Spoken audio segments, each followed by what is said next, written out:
Geoff Koop, Melbourne Ice commentator. Welcome to the first episode of the Morning Hockey Shot. No, it's a pleasure to be on and an honour as well. And thank you for making me the first guest of what is hopefully going to be another fantastic instalment to the hockey media landscape in this country. Yeah, I hope so, mate. I'm glad to have you on. We've got a comment in the chat already. One of your good pals, Michael Clough, Geoff Koop, better be talking about the people's goalie. Yes, Brian McKenzie, our third in the commentary booth, but some would say the best looking and the most experienced, and probably the person that's the person that should talk about the game the most amongst the three of us in the Ice broadcast. He came in about a minute and a half in the third period last night and looked fantastic. You know, he plays himself down as a goaltender, but I tell you what, he looked like the best goalie out there in that third period. He made a couple of fantastic saves against David Booth as well. There's a save he made last night, which we will be breaking down on the broadcast this afternoon, because there's a lot to break down about this save. He's a very humble man, is Brian, but nine saves off 10 shots, and the shot that the Ice scored off was a fantastic bar-down shot from the middle slot. It's going to be very hard to save those, but he came in, looked fantastic, looked ready to go. A consummate professional. Would have been eating about 3,000 lolly snakes before he went in as well. So he would have been really full and sugar and hyped up. But yeah, looked fantastic coming in. And that's probably the best the Mustangs looked last night. It was a very poor showing by the orange side of town. I was talking to a friend of mine last night and we were talking about David Booth. And when you've got something like that bearing down on you as a goaltender in the Australian Ice Hockey League, I think it either go one way. You're either going to shit the bed, or you're just going to embrace it and basically embrace the moment and say, okay, I've got this former NHL player bearing down on me. Let's get to business. Yeah, and you could see Seb Woodlands wasn't necessarily overawed by the situation last night. The goal Booth scored was really slick, and that's the only way to describe it. The dangle from the back end of the forehand to bring it round Woodlands and pot it in on the 2-on-1 breakaway shorthanded. You know, there's not going to be many goalies that can save that, and it's not as if it was a shot that you think, oh, well, if Kimlin was a net, he would have saved that as well. It just was something that goalies get scored on, and you know, that's going to be scored on 9 goalies out of 10 in this competition. The big thing for the rest of the competition to note is, and I found the Mustangs were a bit overawed by the situation as a whole. So as a team, when Booth was out there, they were hyper aware of him, and they weren't really focusing on the rest of his line. The rest of his line is really good. Mackenzie Caruana and Tyrone Bronte, they're fantastic players, and Tyrone Bronte has really come on and leaps and bounds this year. You talk about Booth skating, and it really was impressive. You talk about those first couple of steps, and I'll mention it in a moment.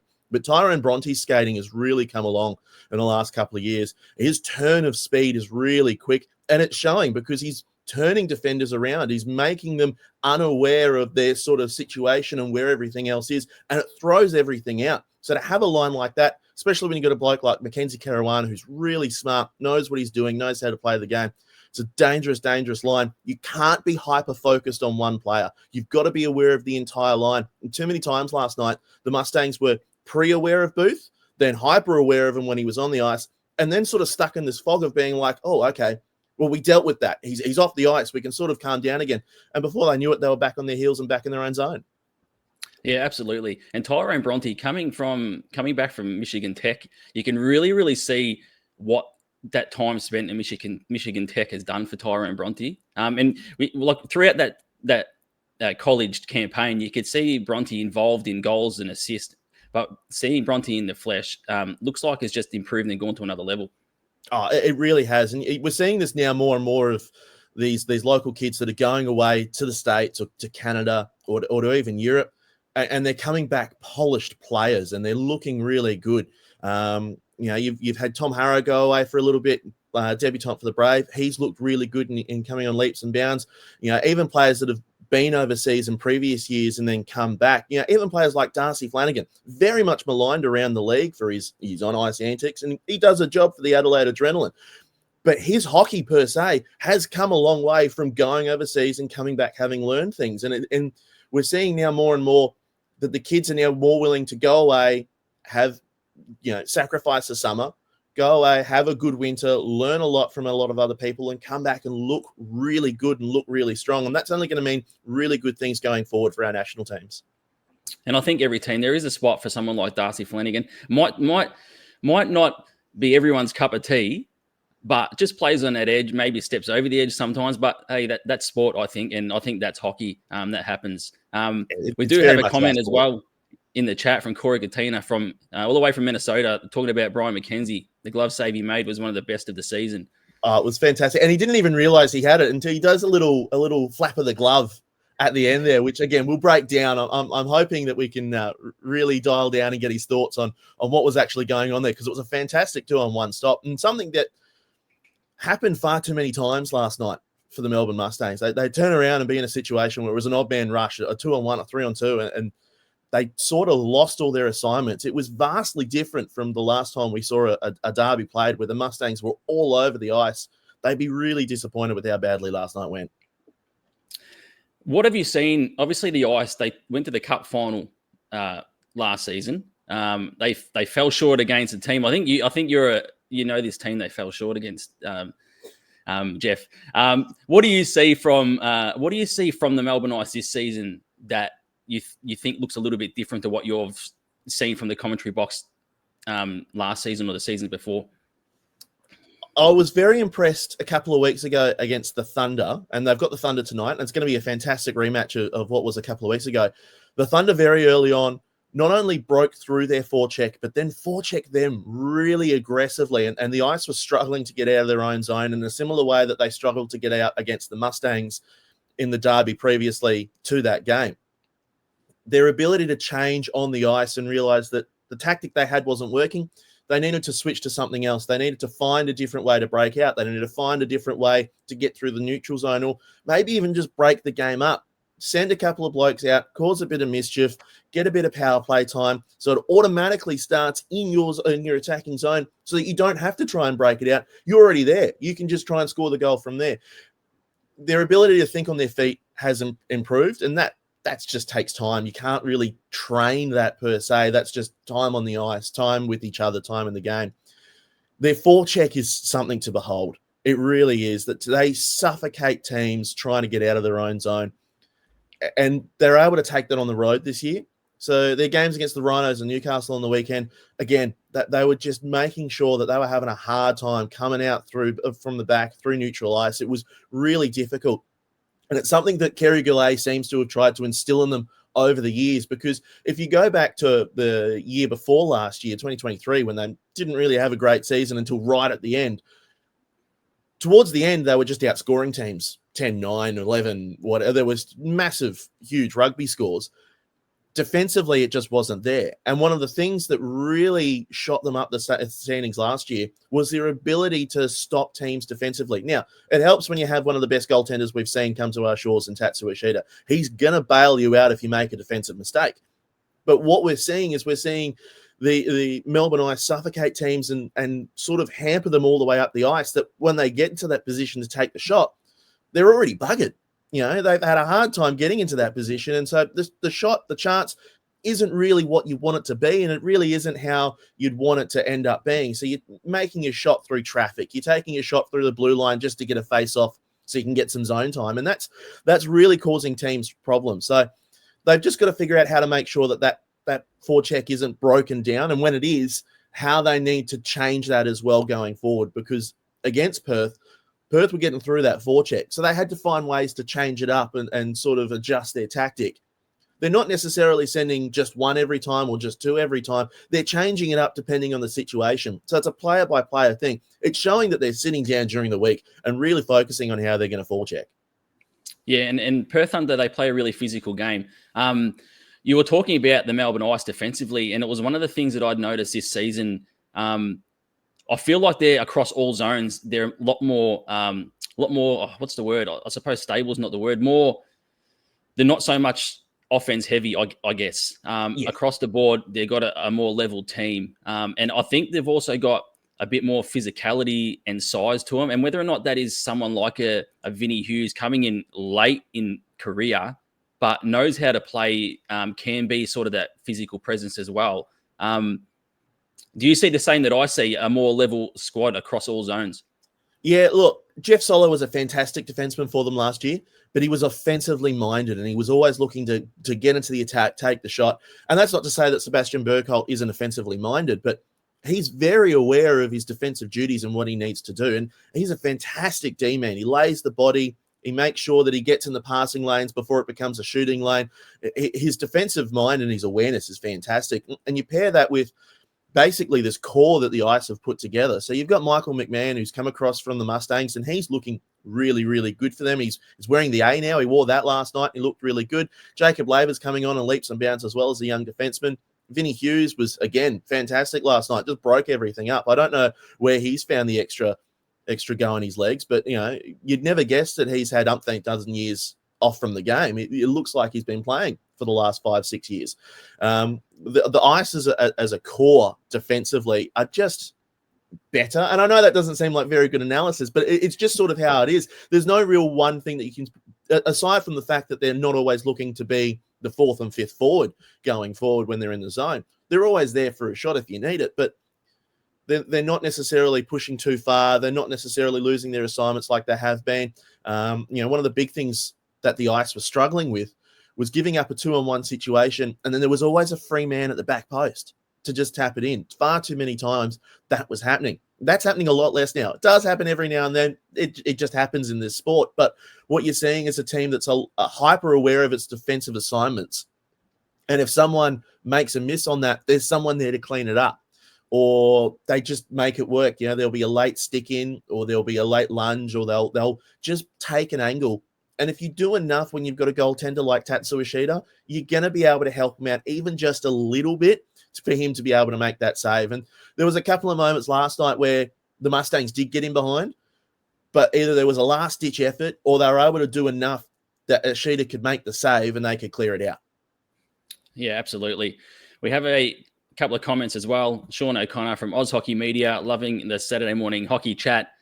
Also, Vinny Hughes has been brilliant this season. Totally agree. It looks like he's never left the AIHL. Jess Calder, a Melbourne Ice member, friend of mine, McMahon, has done an incredible job just stepping into our defense this season. And Coffee, Ice Blue Line doesn't panic anymore like they did during 22-23. And that's 100%. a big thing. That's a huge thing. That Ice Blue Line, and that also comes with experience. Nathan Kachia, Jacob Laver, they were young players back then, and you don't necessarily put a lot of blame on those young players necessarily making a mistake at the blue line because they're young, they're learning this. You can't expect everyone to step in the league and be ready to go. That's just not how it is, especially in this country. They need time, they need experience, and it's showing that they've had that time and experience, and that it's growing even more. Yeah, I think the Australian Ice Hockey League has gone to a different level where you can't just throw the young guys into the deep end anymore. I think the level of play has just gone up to that extra notch now.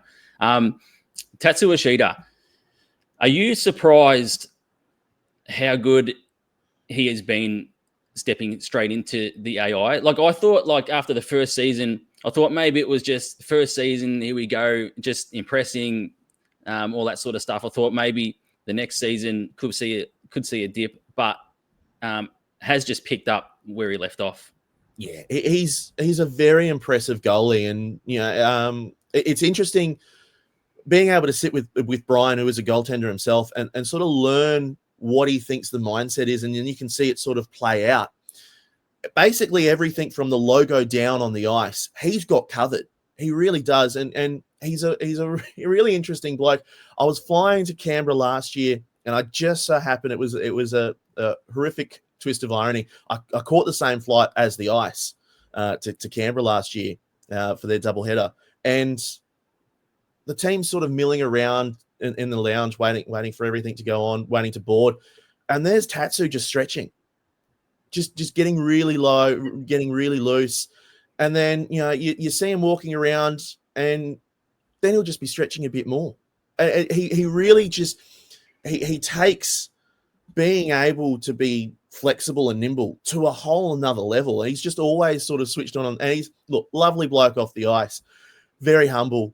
On the ice, he finds this. It's not necessarily a white line fever. It's just sort of this on ice mode that he gets into, and sometimes that can lead to some outbursts, as we've seen both last year and this year a couple of times. he is the harshest critic of himself you can see on the ice. But the things he's able to do, we have not been able to see in a very long time, I think, from a goalie that's come over here. We've seen some really good goalies, especially in the time since I've been in and around this league. But goalies that are just able to take everything away from you down low, it's just something else. Even last night there was a chance Scott Timmins had, and he just flings the left pad out and he makes the save, and away it goes. The amount of times, if you go back and watch every single Melbourne Ice game, the amount of times that right pad, that right leg just flings out and it stops a shot out of absolutely nowhere. And you go, well, how on earth has he done that? That's the biggest thing. His ability to just figure out down low, I've got it. It's not getting past me. You're not going to beat me down low unless it's, takes a horrific deflection or there's a breakdown at the back and I'm just not there. That's the biggest thing that I found. And, he didn't have a great winter in America, and he left that early. But to come back the way he is, he still very much is, I would say, the number one goaltender in this country at the moment. The stats all but back that up, especially with the eye test. It's just hard to see someone that is just able to make the same amount of stops. You're looking at goalies like Anand Oberoi for the Central Coast Rhinos, who makes a lot of impressive stops, but he also has to stop 50, 60 shots a game. So eventually, through the law of averages, a number are going to get through. Whereas if you've got a really good goaltender like Tatsu Ishida, who can make you saves on top of what you're already expecting him to make, plus a defense helping him out, it makes it look even better. And I think he'd be the first person to say that as good as he is a goalie, his defense is helping him out as well. Absolutely. Dave Eastham in the chat, 2025 Melbourne Ice are a lot more disciplined. Totally agree. Sean O'Connor, love Ishida's personality on the ice, adds to the drama of the league and shows that players are not robots, they are people. Totally agree, Sean. Drama is good, as I put in my Derby article this week. And Corey Katina, the save actually led to a breakaway. That was the big glove save.